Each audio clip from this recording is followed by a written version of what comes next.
Hello everyone, कैसे हैं आप सभी लोग। होप सो आप सभी अच्छे हो।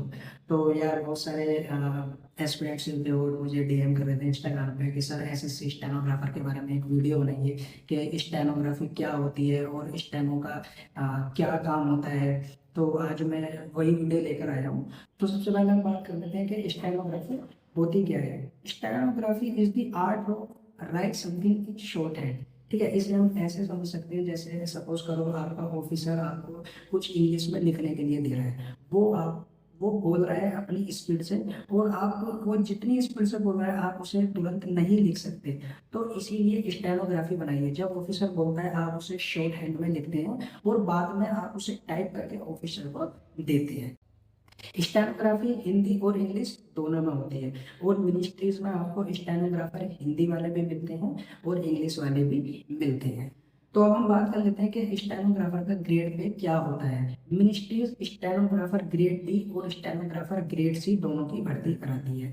स्टेनोग्राफर ग्रेड सी को पीए यानी पर्सनल असिस्टेंट भी बोला जाता है, और जो स्टेनोग्राफर ग्रेड डी होते हैं वो 10 साल में जाकर पीए बनते हैं, है नहीं। बट उनका 5 साल में एनएफएसजी लग जाता है जिनका ग्रेड पे 2400 से 4200 हो जाता है। स्टेनोग्राफर एक बहुत ही प्रेस्टिजियस जॉब है। आप हमेशा ऑफिसर के साथ ही अटैच किए जाएंगे, आपका सेक्शन में कोई काम नहीं है, आप ऑफिसर के साथ ही अटैच होंगे। बात कर लेते हैं कि एक स्टेनोग्राफर की सैलरी क्या है। अगर आप स्टेनोग्राफर ग्रेड डी लिस्ट में ज्वाइन होते हैं तो करेंटली इन हैंड उनको 52,000 अप्रोक्स सैलरी मिल जाएगी। ठीक है, और जो ग्रेड सी होते हैं उनकी तो काफ़ी ज़्यादा होती है, उन्हें आई थिंक 75 बिटवीन 80,000 के अराउंड सैलरी मिल जाती है। अब बात कर लेते हैं कि स्टेनोग्राफर्स का जो है मिनिस्ट्रीज में क्या काम है। जैसे कि आप सभी जानते हैं कि जो स्टेनोग्राफर होते हैं वो ऑफिसर्स के साथ अटैच होते हैं। ठीक है, और जैसे कि यार ऑफिसर्स होते हैं उनके पास बहुत सारा काम होता है, तो उन्हें असिस्ट करने के लिए एज ए पीए स्टेनोग्राफर को उनके साथ अटैच किया जाता है। ठीक है, तो बहुत सारे काम होते हैं स्टेनोग्राफर के, जैसे फोन कॉल्स हैंडल करना, मीटिंग का अरेंजमेंट करना, मिनट्स ऑफ मीटिंग तैयार करना, ऐसे बहुत सारे काम होते हैं। ठीक है, ये सारे काम है।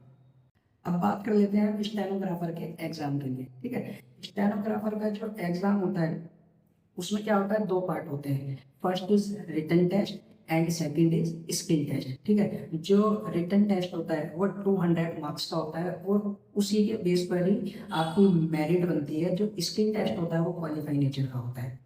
ठीक है, आप जो रिटन टेस्ट होता है वो 200 नंबर का होता है। 100 नंबर की उसमें इंग्लिश आती है, 50 नंबर की रीजनिंग और 50 नंबर की जीके। ठीक, और अभी इन्होंने क्या किया है कि कुछ चेंजेस भी कर दिए हैं। अब सेक्शनल पार्ट ला दिया है, जैसे कि रीजनिंग और जीके के लिए आपको 30-30 मिनट मिलेंगे और इंग्लिश के लिए आपको 60 मिनट मिलेंगे। अब बात कर लेते हैं हम स्किल टेस्ट की। ठीक है, एक तो होता है स्किल टेस्ट ग्रेड डी और एक होता है ग्रेड सी। ग्रेड डी जो होता है वो 1 घंटे का होता है, जिसमें आपको 10 मिनट मिलते हैं स्टेनोग्राफी लिखने के लिए, और 50 मिनट मिलते हैं ट्रांसक्रिप्शन के लिए। और जो ग्रेड सी होता है उसमें 10 मिनट की जो है डिक्टेशन बोली जाती है, और 40 मिनट मिलते हैं ट्रांसक्रिप्शन के लिए। तो इस वीडियो में मैंने आपको सब क्लियर कर दिया कि स्टेनोग्राफी क्या होती है, स्टेनोग्राफर्स के मिनिस्ट्रीज में क्या काम होते हैं, और एग्जाम कितने टाइम में होता है। ठीक है, तो अब जो जो एस्पिरेंट्स स्टेनोग्राफर बनना चाहते हैं वो अपनी इंग्लिश रीजनिंग और जीके को मजबूत करें, और साथ में अपना स्टेनोग्राफी भी सीखें।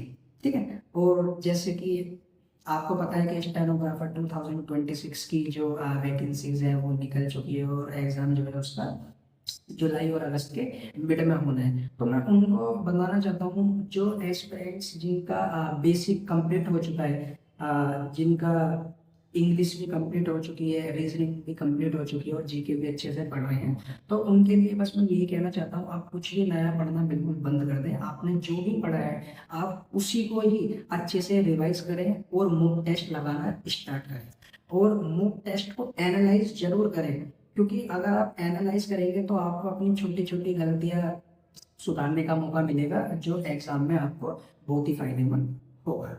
ठीक है, तो अब अपनी नेक्स्ट वीडियो में मिलते हैं।